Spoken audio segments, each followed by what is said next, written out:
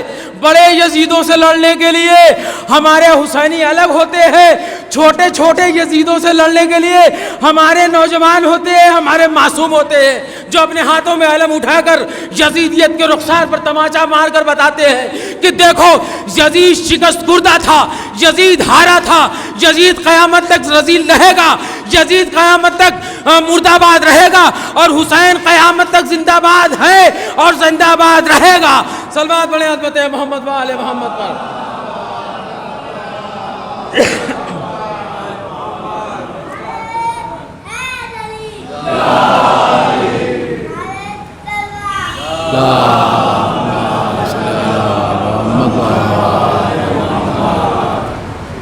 تو جب تک ہمارے پاس کربلا ہے، جب تک ہم حسین کے ساتھ ہیں، جب تک ہم حسین کے ساتھ ہیں تب تک ہم حق کے ساتھ ہیں۔ جس دن ہم نے اپنی زندگی کے ایک لمحے میں بھی حسین کو فراموش کر دیا، سمجھ لیے وہ ہماری زندگی کا بہت ہی خسارے اور گھاٹے کا وقت ہوگا۔ آج مجلسوں میں بیٹھ کر جو حسین کو روتے ہیں نا، ان کی مظلومیت میں جو ہم گریہ کرتے ہیں، نوحہ کرتے ہیں، ماتم کرتے ہیں، یہ یوں ہی نہیں ہے، بلکہ ہم ان حسین سے تجدید عہد کرتے ہیں، حسین سے اپنی وفاداری کا عہد کرتے ہیں، حسین سے اپنی جانثاری کا پیمان باندھتے ہیں، حسین سے کہتے ہیں کہ مولا کربلا کے میدان میں آپ کا ساتھ بھلے نہ کسی نے دیا ہو، لیکن آج صبح قیامت تک پیدا ہونے والے حسین کے گھر میں جو عزادار ہیں وہ آپ کے شانہ بشانہ کھڑے ہیں، آپ کی آواز پہ لبیک کہنے کے لیے کھڑے ہیں۔ ہر گھر سے نکلتے ہوئے حسینیوں کا سیلاب بتا رہا ہے کہ حسین کربلا کے میدان میں 72 تھے، لیکن آج وہ حسین 72 نہیں ہے، بلکہ حسین کائنات کے ہر گوشے میں حسین ہے۔ حسین کی آواز کائنات کے ذرے ذرے سے حسین کی آواز آ رہی ہے۔ یا آپ کی آوازیں گریا یوں ہی نہیں بلند ہو جاتی۔ آج ہم حسین کی قربانی سنتے ہیں، حسین کی مظلومیت کے بارے میں سنتے ہیں تو بے ساختہ ہماری آنکھوں سے آنسوؤں کی فرات جاری ہو جاتی ہے، ہمارا دل تڑپنے لگتا ہے، ہم بے چین ہو جاتے ہیں، ہم گریہ کرنے لگتے ہیں، ہمارے زبانوں سے بے ساختہ یا حسین کی آواز بلند ہونے لگتی ہے۔ کیوں؟ اس لیے کہ ہمارے اس دل میں، ہمارے اس گنہگار دل میں کوئی ایسا گوشہ ضرور ہے کہ جہاں حسین رہتے ہیں، یا اگر مستقل نہیں رہتے تو تھوڑے دیر کے لیے ضرور حسین کا قیام ہوتا ہے۔ ہمارے آنکھوں سے نکلنے والا آنسو یہ گواہی دیتا ہے کہ ہمارے دل کے کسی گوشے میں حسین ضرور موجود ہے۔ اگر حسین ہمارے دل میں موجود نہ ہوتے تو قسم خدا کی یا حسین کا نام سنتے ہی ہمارے آنکھوں سے آنسو نہ نکلتے۔ ہمارے آنکھوں سے آنسوؤں کا نکلنا اس بات کی دلیل ہے کہ حسین ہماری مجلس میں بھی آتے ہیں، ہماری بس میں بھی آتے ہیں، ہمارے دل میں بھی رہتے ہیں۔ اجرکم اللہ، مولا آپ کو سلامت رکھے، کوئی غم نہ دے سوائے غم حسین کے۔ خدا آپ کی آنکھوں پہ اپنی رحمت نازل کرے اور آپ کی آنکھوں کے آنسو کبھی خشک نہ ہو، آپ کے آنکھوں کے آنسو کبھی خشک نہ ہو، آپ کی آنکھوں کی فرات ہمیشہ آپ کے خون دل اور آپ کے آنسو سے موجزن رہے۔ حسین کے شہیدوں، حسین کے قافلہ سالاروں، حسین کے شہیدوں، حسین کے پیاسوں کو ہم اپنے آنسوؤں کی فرات سے سیراب کرتے رہے، ہمارا یہی مقصد ہے۔ اس لیے ہم روتے ہیں جب کسی حسین کے شہید کی یاد آتی ہے تو ہم رو لیتے ہیں، جب علی اکبر کی یاد آتی ہے تب ہم گریہ کرتے ہیں، جب قاسم کی یاد آتی ہے تب ہم گریہ کرتے ہیں، جب سکینہ کی یتیمی یاد آتی ہے تو ہم گریہ کرتے ہیں، جب عباس کے کٹے ہوئے بازو یاد آتے ہیں تب ہم گریہ کرتے ہیں، جب علی اکبر کے سینے میں ٹوٹے ہوئے نیزے کا پھل ہمیں دکھائی دیتا ہے تو ہم گریہ کرتے ہیں، جب میدان کربلا میں سکینہ کے معصوم رخساروں پر تماچے کے نشان دیکھتے ہیں تو ہم گریہ کرتے ہیں، جب ہم بیمار کے ہاتھوں میں ہتھکڑی دیکھتے ہیں تب ہم گریہ کرتے ہیں، کہتے ہیں مولا ہم کربلا میں نہیں تھے۔ اجرکم اللہ، مولا آپ کو سلامت رکھے، کوئی غم نہ دے سوائے غم حسین کے۔ آج ہم سن رہے ہیں کہ حسین اتنے مظلوم تھے، حسین بہت مظلوم تھے۔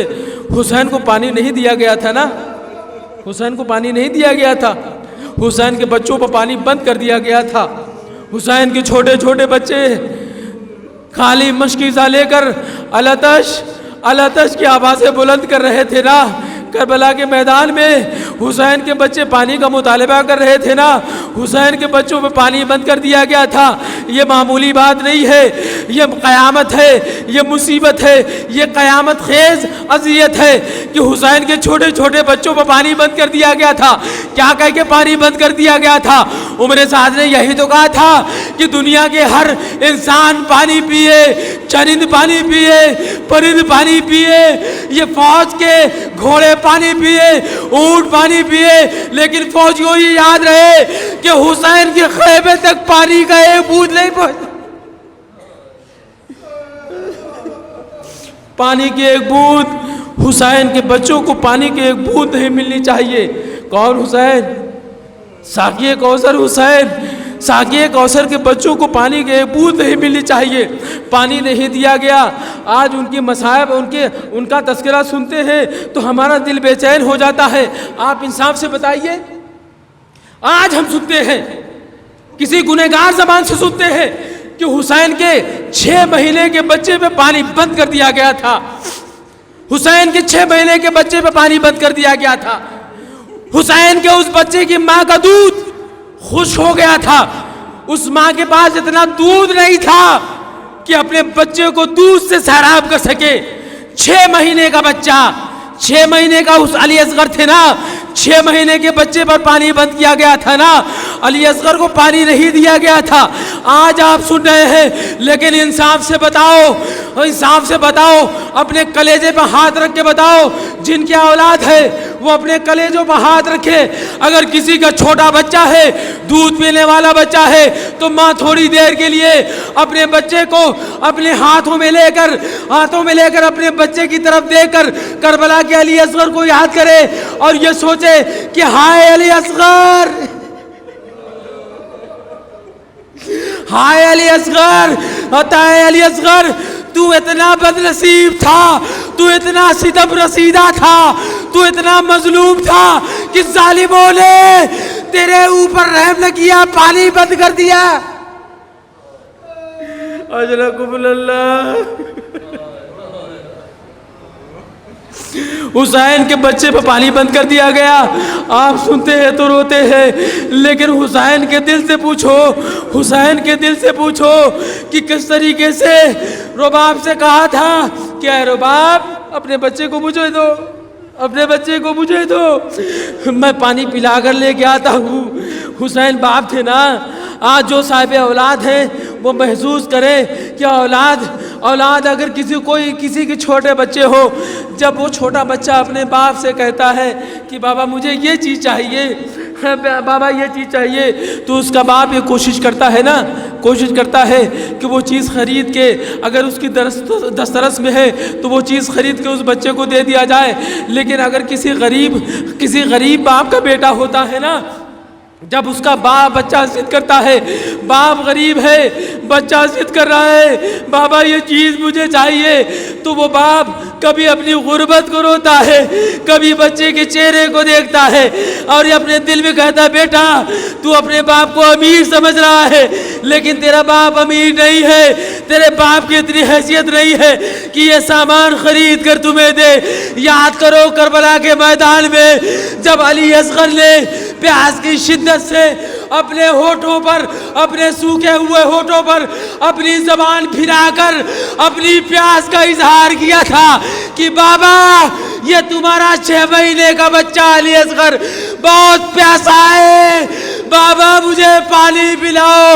لیکن ہائے حسین کی قسمت، حسین نے علی اصغر کی طرف دیکھا، آسمان کی طرف دیکھا، اے میرے لال اصغر تیرا باپ بڑا غریب ہے، تیرا باپ تو اتنا غریب ہے کہ تجھے قطرے آب بھی نہیں پلا سکتا۔